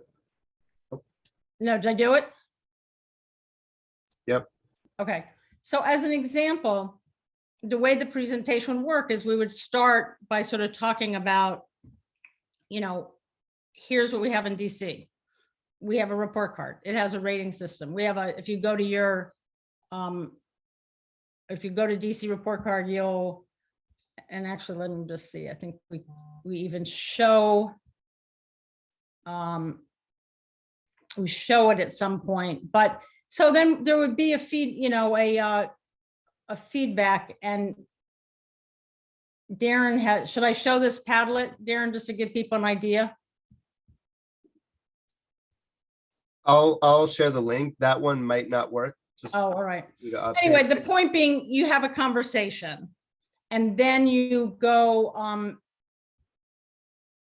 and then you would go on to, yeah, okay. And so we would show, here's the report card and this, and I think somewhere we had my school DC was there, but then you would get to another place. You say, okay, now you've looked at the report card. You know, what do you think of it? How was it helpful? Are those the right indicators? What other indicators would you like to have? And sort of, again, and Darren's really been terrific at working on this, is trying to figure out how do you turn that into questions so that you're eliciting the kind of feedback we want. And then let me see if I can, and I don't feel we're sort of not, none part of what we do here is we go into examples from some other states about how they do it. Like this one has a summative, just like we do. Illinois has a different kind. New Hampshire has a different kind. So we sort of show different ones, different kinds of summatives, different kind of dashboards. So people have a sense of what the options are. And then to Carleen's point about, you know, what did we not do right this time? You know, we talk about the bias, and I won't go through all of this. I don't even think we have, you know, but we, you know, we put in some charts. So what I would say to our other board members that weren't part of this one, I think you're correct, Representative Sutter, in saying to present the resolution, so to speak, or even the talking points, or some of the things that may go into resolution, should have come behind this aspect, this presentation, in the sense of, we do want to go out. We're trying to put together, with the help of Darren, some of the other slides. People will pick and choose depending on which ones that are relevant to the group that they're speaking to, and talk about the framework and go through a process. And then that will inform the other part, the resolution that eventually, and recommendations that eventually comes to the board. And I think it should have been presented that way, as opposed to in reverse order, which it just has been done. So I would love to hear some comments about that. Go ahead, Carlene. I think that there's an outline of the resolution. I think, you know, a resolution is a step. It's just not the step right now. right. And I think we should possibly, given the draft timeline that I can see, probably work on the engagement materials, the survey, the stuff that we're going to need for the summer to up to September, right? That's when the deadline is. Correct. Okay. I endorse everything Dr. Reed just said and would offer that, like, I think it's fine to have that document for us as a straw man, but I would hold off on us spending any time on it until we get more input. And I really appreciate both Carleen and Valerie in the chat noting that if we start with a narrower definition, we're going to end up with narrower inputs from the public. If I we appreciate that. offer guided in the way that it clearly you all have started preparing things, I think we're going to maybe even be surprised ourselves with the suggestions we hear from folks, and that might lead to a more thorough and comprehensive resolution. So I appreciate us getting to this part. Yeah, and let me on the idea of the other document, which I regret ever having called it a resolution. The point being, to Jessica's point, that it's a document for us. We do need to engage it because and starting soon, I think, because we want to be thinking about, when we talk to people, we're gonna be talking to people. You're gonna be talking to people. We're gonna be putting together presentations for people. How do we want to talk about it? So I think of documents as a way to talk to each other about specific things. So one thing I would really appreciate, whether we do it today or whether you guys want to do it subsequently, is to hear feedback on it. And I know last time when we sent it out, Jessica, you would raise some questions about the best of, I'm just remembering from the notes, and you wanted to talk about these different options. So let's just do that. Let's talk about these options. We have 15 minutes. Yeah, so I'm actually, I mean, Ruth, my suggestion, and obviously take it or leave it, is I think it's helpful to have this document for us to revisit as a committee over time, but I'm with Carleen and that I think we should probably spend our time on the survey and how we're going to engage the public so that we can prepare for that. I also think that I was glad to hear today both Dr. Schneider and Dr. Pruitt, and then yesterday evening, Lane Carr from Nebraska, talk about this importance of coming up with our purpose, our why, our theory of action. And Louisiana and Massachusetts both offered us their purpose, their why, their theory of action. I'd really like for us to keep coming back to that question as we engage the public, so that the document we get to we may come up with very different options as we hear from the public and we keep thinking about our theory of action. I know I'm sounding like a bragging record on that, but it's because I really like the tune. Yeah, I mean, I do too. And I guess I'll just say this and then we can go to the next. We got to come up with a balance of, across those things and have enough structure that people can bounce off of it, right? And not so much structure that people feel constrained. And I will say, I think that's part of what, as we've been trying to develop a little bit of this, that's what's been very hard, is trying to figure out how much context you give people and how much structure. So we continue to work on it, but I think yes, I agree. I like your tune too, Representative Sutter. And then working with Representative Wattenberg, I know the intent, and I think, in some of the presentation here that may have gotten a little bit missed and everything like that, because again, I'll keep saying it again, because I like my tune as well, is that we do want to get to a point that we present some strong recommendations. We do want some type of, thoughts and talking points, so to speak. We don't want to narrow it. We want to be informed by what comes from the community and everything like that, that we do keep in mind that whatever comes from the community is going to go into it. So what Dr. Reed, I agree with you 100%. That's why we have committees, to bring everybody's thought processing together and make it a better process. And I think we do have a good process going forward out of this debate that we've had, so to speak. Yeah, and I'm happy to commit I know we're all spread across our various committees as well as our ward duties and state certification duties. Across the whole city, yeah. Yes, but I'm happy to engage in this process. I just think it's going to lend itself to like the broader conversation. I know we keep saying equity across the city, because I really think this is our moment to educate the city on, systems that are in place that don't benefit our education system or don't, really reflect our education system in the light of, what is happening actually in school buildings, what is being denied of schools because they don't have the resources to do it. And it can be linked to, I just think, a greater conversation. So this is an opportunity for, I think, just for us to like educate the city on like, why are there concentrations of certain star schools in certain, neighborhoods. Exactly. But then why, when you do something like growth, all of a sudden it's spread even? Like, I think that's worth educating our city on, at least, giving people that information, because I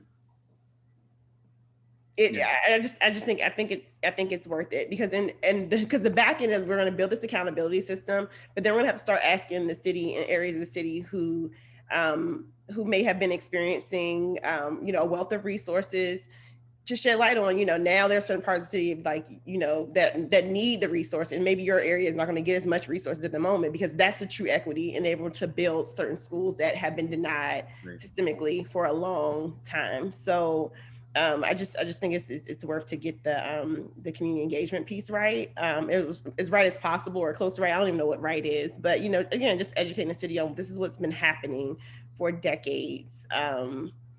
And yeah, so I said all that to volunteer my time. Sorry. And I double down on that. What Dr. Snyder said in the previous presentation spoke to my spirit about mutual accountability.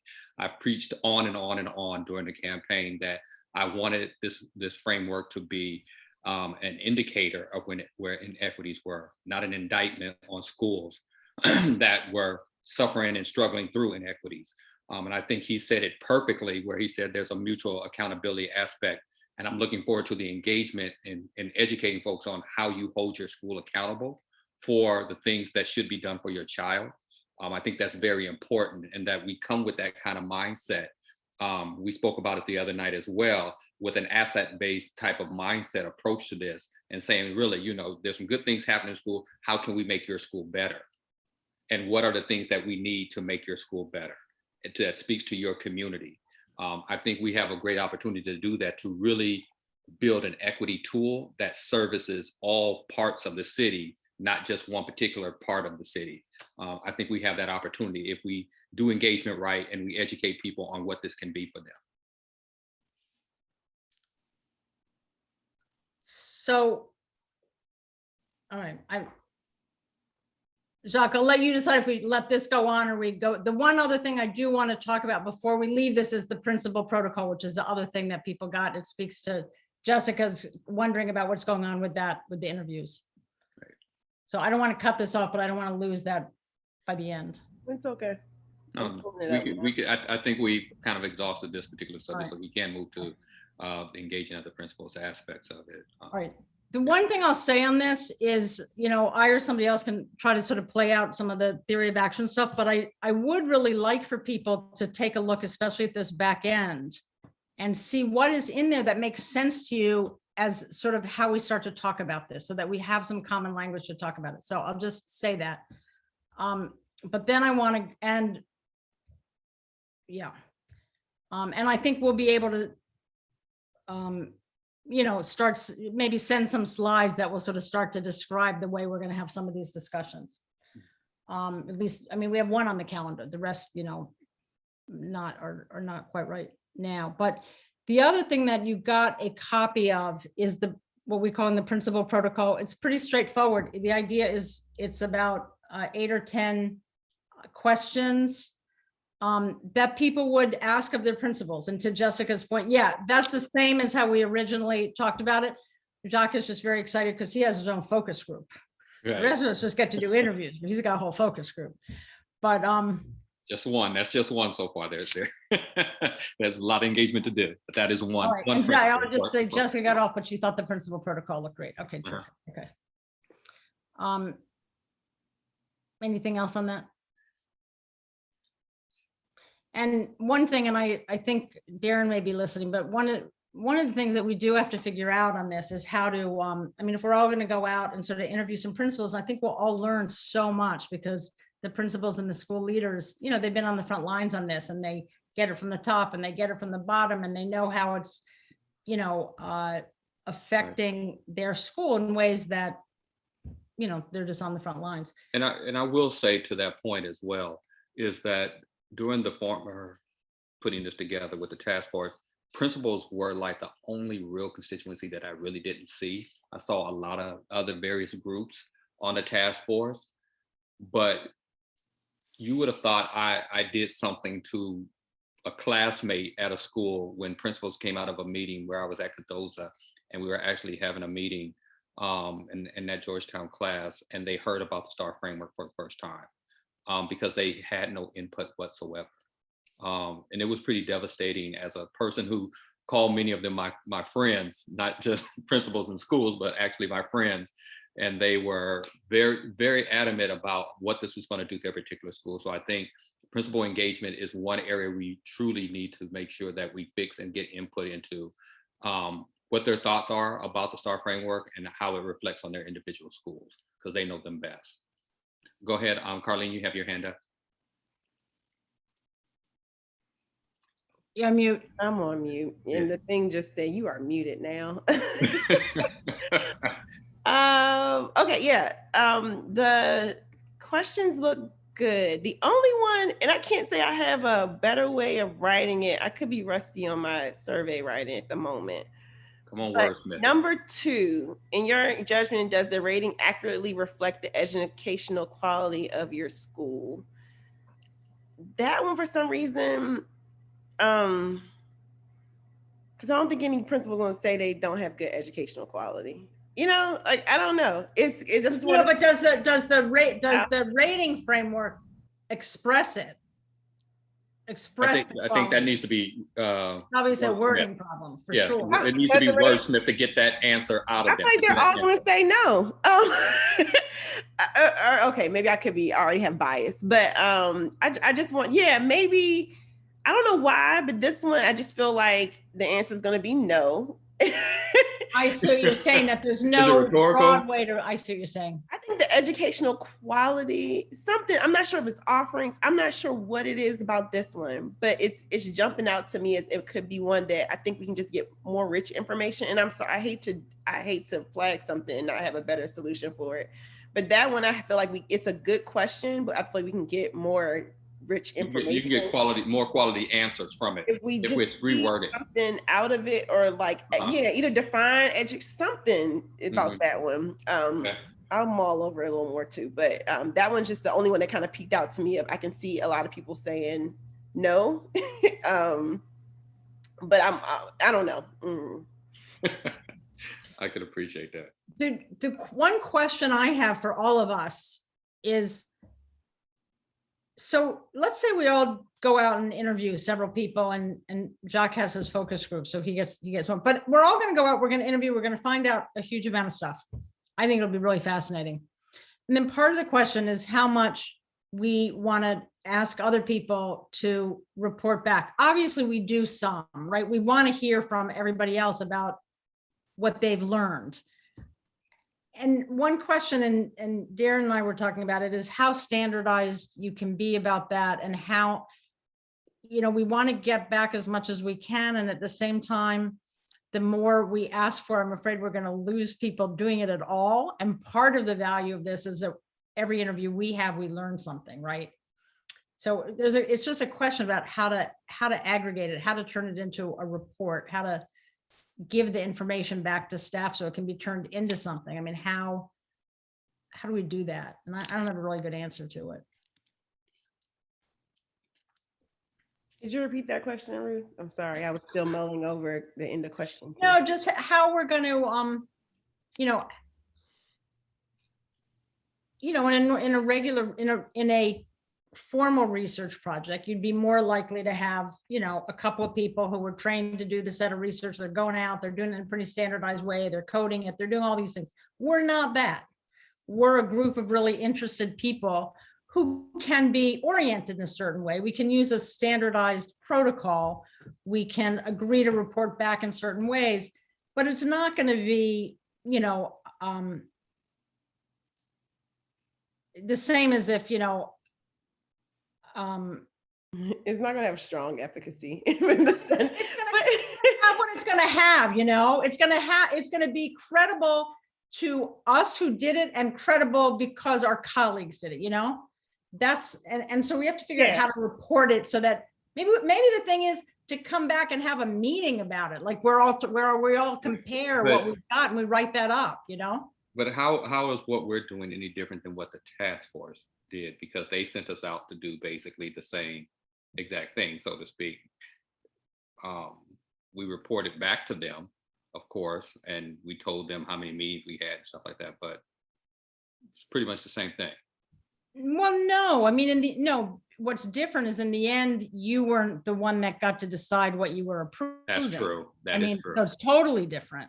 That's true. This is That really, part is totally different, but as far as, you know, the questioning, the methods and, you know, how we reported back was pretty much the same. We came back and we told them we had done so many meetings using this particular method. yeah, and no, the way I think of it is first of all, this is a tool for all of our members to go out and find stuff out Mhm. because we need to know about it so we can be properly represent them and use that information to make good decisions. That's really the number one reason for it, I think. At the same time, we can learn from the experiences the other 8 of us on the board have, from what you all learn from your principals, which won't be exactly the same as what I learned from my principals, right? So we want to sort of learn from each other and use that as to create a broad picture, understanding that it's, you know, it's not going to be, you know, the same as if AIR did it. We're going to learn from it, right? And we want, and the question, I guess I'm fumbling here, is just how are we going to put it together? How are we going to report on it beyond what we individually learn? I mean, how can we do that? Can we do that? Should we do that? Yeah, I agree. It's not gonna be, but I for that question, I can't see any of my principals saying Yes. they don't have like I'm talking to them. They believe in their programs, like so. Yeah, we can fix that. Yeah, Think about it also if you have any specific ways. yeah, But I know. I will. And I must move us toward adjournment for the simple fact that I know we could talk about some other aspects, but we'll have to save those issues for our next meeting because I have a hard stop myself. So All right. with that being said, in the allotted time of 2 hours, we are at that point. I think Darren and everyone who is on here has taken copious notes, so we'll have those as available. And to those who joined us from the public, thank you for doing that as well. Valerie, Ms. Javelo, if you're still there, thank you for joining us and everything. And at this point, we are going to be adjourned. Yep. Thanks. I think Donna Johnson hung in there too. Okay. All right. Thanks to everybody. All right. Thank you. Bye-bye.